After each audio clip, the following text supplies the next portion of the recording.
about time I wrap these videos up. This is not my last video. I'm still going to do a few more. But, the purpose of these was just to chronicle my, sort of adventure anticipating the film and get my initial early thoughts so I could compare them to my later thoughts. And this is going to actually, the issues I'm going to be talking about in this video is going to be a good example of that.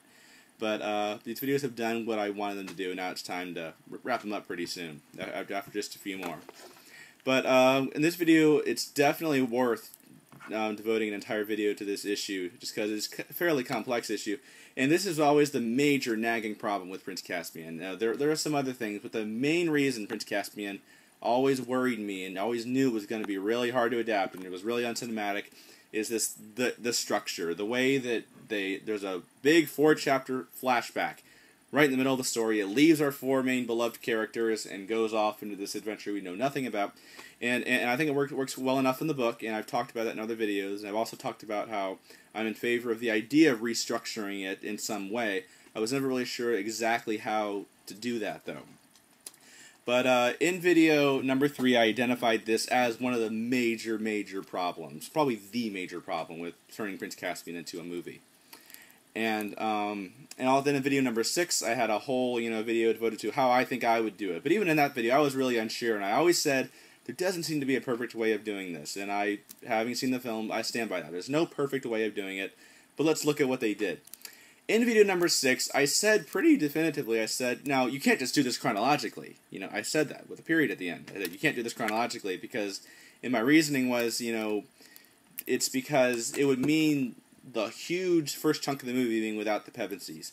If you just tell it chronologically, which would mean Caspian growing up and, meeting Cornelius and him telling him stories and fleeing the castle and meeting the Narnians and fighting the battle and then deciding to blow the horn, gosh, that's what, 30-40 minutes, maybe, before you even see the Pevensies. Like, well, that doesn't seem to work. You can't have the first huge chunk of your movie be without the Pevensies, That they're the backbone of the first few books, and they're the heart of the stories, and of course the first movie.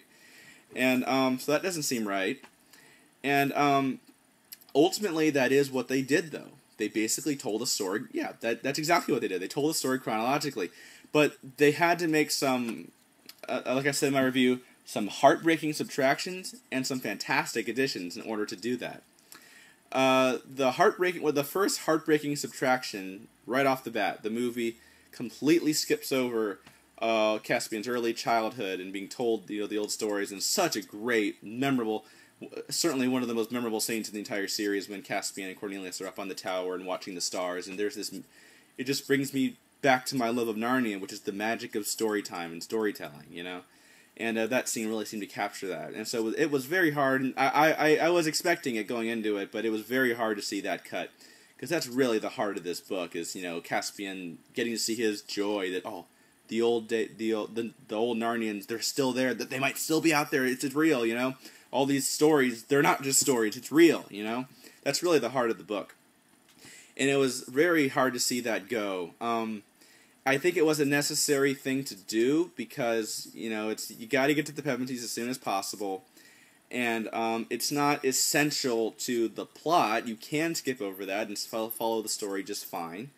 It is heartbreaking, though, because that's really the heart of the book. Now, the video game scenes, the scenes that were shot exclusively for the video game, that show Caspian and Cornelius, that they weren't in the film, I love those. Love them. I think love how what they did with that. It just captures the heart of the book to me. Might be my favorite scenes in the movie, but they're not in the movie. And so that was really sad to see that go. And but I think it was probably necessary in the end. And when you're talking about turning a film like Prince Caspian into a movie, that's one of the concessions that I kind of have to give. Like, as much as I don't like it, it was probably necessary. And they kind of referenced it, and I really like the scene where, even though it's not in the book, I like the scene where Caspian's talking to Truffle Hunter and Knickerbrick, and he's asking him all these questions. Knickerbrick says, "Well, how do you know so much about us?" And he goes, "Stories, man. My professor told me stories." So they at least referenced it there, and so as sad as it is to go, it's a necessary thing, and it's tough, but it was necessary, I think. And then so you get to the so as soon as he blows the horn, and that they changed the timing in which the horn was blown, and in all my theories, in video number 6, I always kind of made the assumption, and I knew they might change this, but I kind of made the assumption that the context and the place he blows the horn would be the same as the book. That was a wrong assumption. They changed it and moved it to the beginning of the film because they wanted to. Because you can't really justify cutting to the if you're going to do it chronologically, you can't really justify cutting to the Pevensies until he's blown the horn. And so they changed the time in which the horn is blown, and it did seem kind of awkward, that scene where he's like, just grabs it and blows it, and also just minutes after being given the horn and saying, "It only at your greatest need." Oh, my greatest need, just like all of a sudden, that did seem kind of anticlimactic, for lack of a better term. But another necessary thing, I think, to get the Pevensies into the story as soon as possible. And I also think that after the night raid, after that battle, they just say, we got to seek help here. That's what happens in the book. They fight those battles, and then they realize we got to seek help. Although in the book they call the Pevensies, in the movie they're calling Aslan. So it's still structurally, it's still, or the way that they do it, it's still kind of the same as the book. But and then it's funny. I spent so much time worrying about the Pevensies weren't going to be in the film, in the early part of the film enough. It ended up actually being more of a Caspian issue. That for a lot of critics have pointed this out, that for a film called Prince Caspian, he's not in it that much, especially at the beginning. He's there at the opening scene, then he disappears for a long time, and a lot happens, and then they cut back to him in Truffle Hunter's Den finally. I did notice that. Another necessary thing, just because I really like the cut of Susan saying, "What horn?" and then you cut to Caspian. And they also, restructuring the book this way, required them to expand on Miraz more, and fill in more what was going on with Miraz. And I really liked all the Miraz editions. I actually thought a lot of them were really in the spirit of the book, and very consistent with what we know about Miraz from the book, and wanting to stomp out the old days. And I love seeing the Telmarine shock that, oh my, that old Narnia still exists. I love seeing that shock and awe of that. So I really liked all the Miraz editions, and I thought the performances were very good. A lot of people have said, the Lion, the Witch, and the Wardrobe, they were very close to the book, and Prince Caspian, they just kind of threw the book in the garbage and did what they want. That's very unfair to say. Now, there's no doubt that the overall, if you kind of sit back and look at Prince Caspian as a whole, just the overall plotline, it does feel very differently than it is in the book, because it's paced very differently, and it all comes from that one big fundamental change of telling the story chronologically.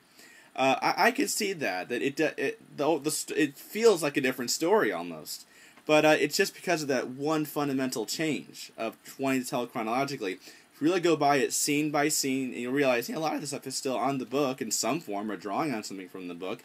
It's not like they're changing a whole lot. It all just feels very different because of the way they've changed the structure.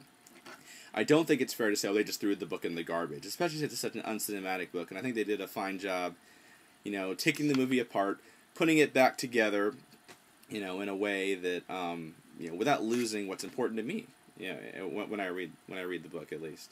So I do think that obviously Prince Caspian made a lot more changes than Lion, the Witch, and the Wardrobe did, but it's not nearly as drastic as people say it is. I mean, it's just because the overall plotline feels so different. Go by it scene by scene, and it's still drawing on stuff from the book, And so, how they do, fundamental issue here. I said in my first video, there doesn't seem to be a perfect way of doing this, and I stand by that.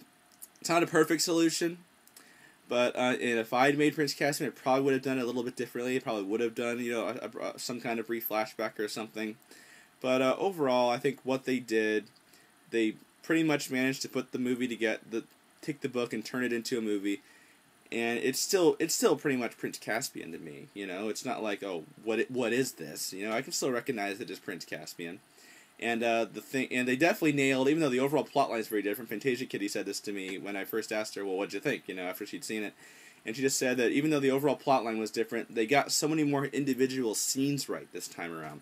And I agree with that. There are a lot of scenes in this movie that I just love. And the overall plotline does feel different from the book, but it was a necessary thing, I think. So, overall, I'll just say the filmmakers did about as good as they could have done. They didn't do a terrible job, didn't do a fantastic job, but their solution was about as good as any other one I've heard. And I think they tackled a very difficult issue, probably the most difficult issue of Prince Caspian, very well, and managed to take the story apart and put it back together as a movie without losing what I think is important to the story.